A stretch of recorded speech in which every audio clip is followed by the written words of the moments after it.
John, really appreciate you taking the time to join me again. I understand you recently presented at the Denver Gold Conference. Are you able to kick things off by giving listeners a feel for the tone of the conference this year, and what were some of the key takeaways from an NYL perspective? Yeah, it's great to be speaking with you again, Alex. And certainly, Myanmar Metals is a member of both the Silver Institute and the Denver Gold Forum, and we were really pleased to be invited to attend and present in Denver recently. And as you would expect, the mood was very upbeat with both the gold and silver prices on the rise, and the conference was well attended by investors and financiers and streamers and producers and, of course, project proponents like ourselves. And we received a very enthusiastic welcome and had a full dance card with numerous meetings. And also very active follow-up in the week or so since the conference, which is a really good sign.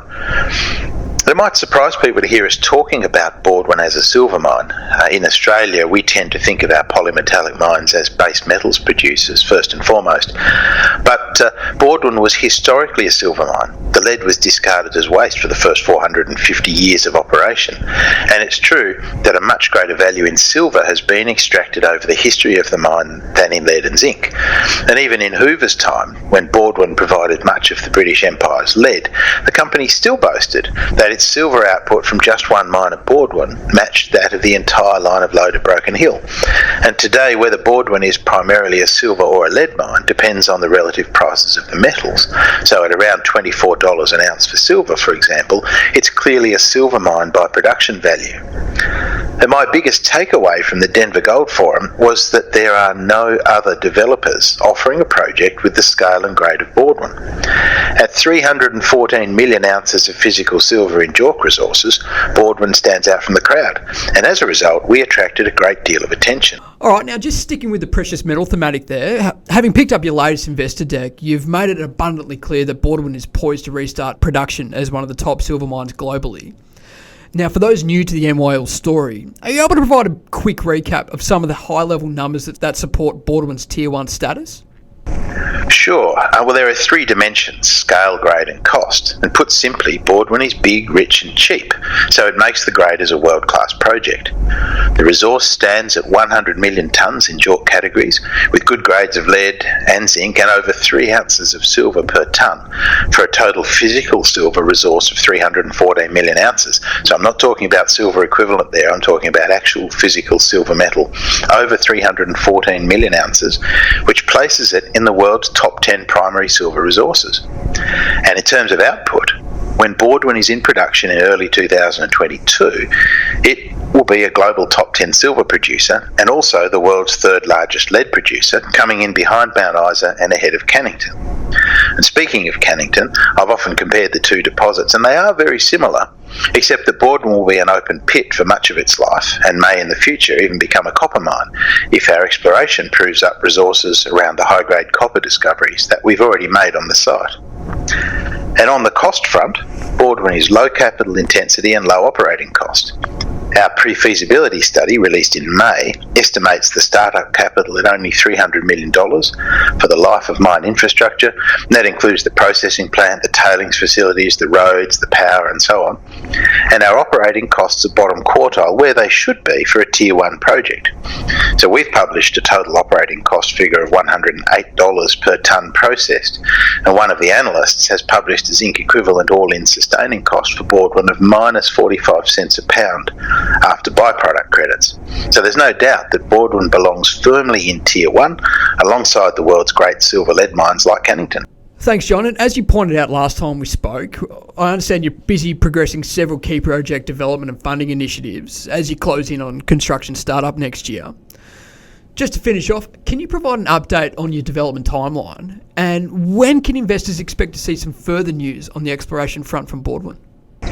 Well, it remains a very busy period for MYL as we're on the run-up to commence construction mid-next year, and that means securing our foreign investment permit from the Myanmar government, which is due in Q1 2020, completing our definitive feasibility study, completing our environmental and social impact assessments, negotiating offtake arrangements, and securing financial support in an executable form by around about mid-next year. And all of those items are firmly on track. And we're also planning for the next exploration season, which starts, maybe October, I suppose, if we're lucky with the late part of the wet season.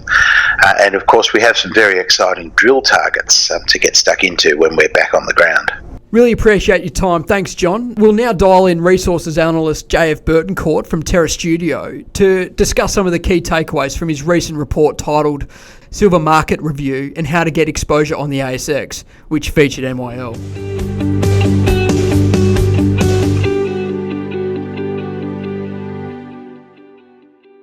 JF, thanks for joining us today. Really appreciate your time. I understand a lot of time and detail has gone into preparing this review on the silver market. I'd love to get you to break down a few key components of your report for our listeners.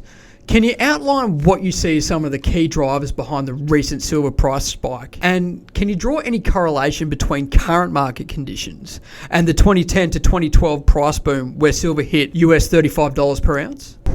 Yes, the idea behind this analysis was to try to identify what happened in the 2010-2012 price boom and see what could be applicable in the current market conditions. So for the 2010-2012 boom, we had a combination of two key factors. First was investment.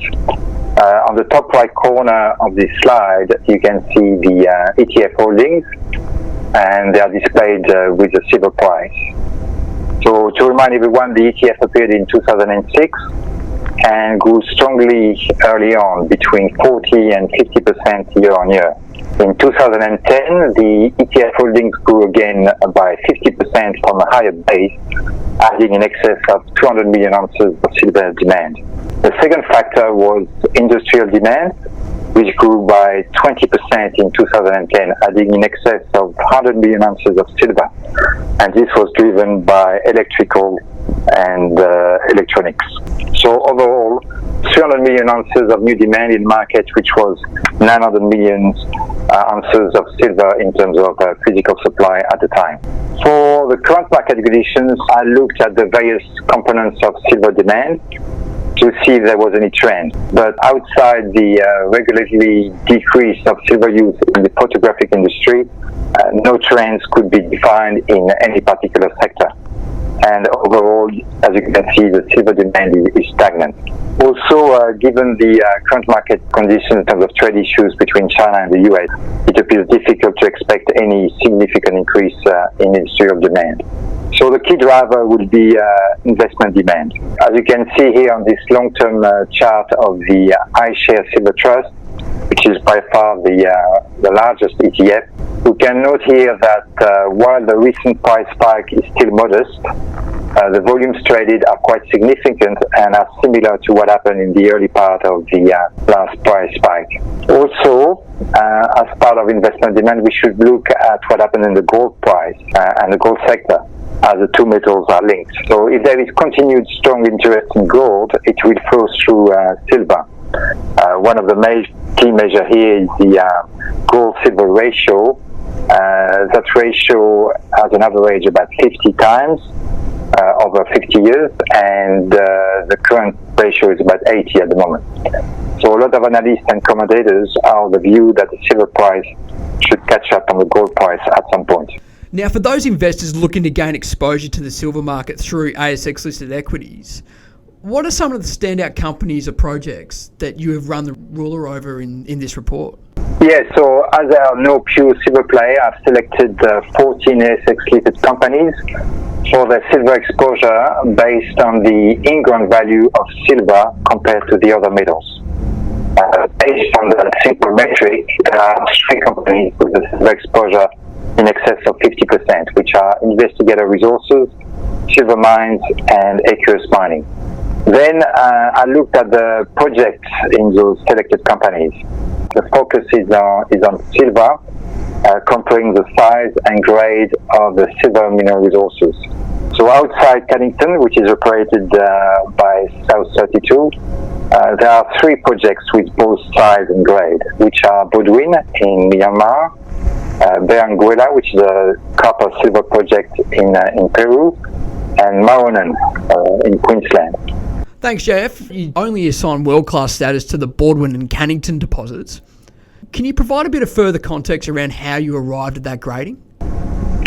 Yeah, so based on the estimated mineral resources at this time, Bawdwin and Cannington have the size, the silver grade, and a significant and valuable contribution from the other metals, which are lead and zinc. Bawdwin is also a brownfield project with a long mining history, so it is highly de-risked from an operational point of view. Cannington has been in operation for more than 20 years and still has 12 years of mine life according to current reserve. It currently produces 6% of the world's silver with 12 million ounces produced in 2019. Bawdwin will be close to that level with 10 million ounces of annual production expected. Thanks very much, JF. Really appreciate your time. It's certainly a report that's worth getting your hands on, and we look forward to hearing more from you. Thanks, Alex. Take care.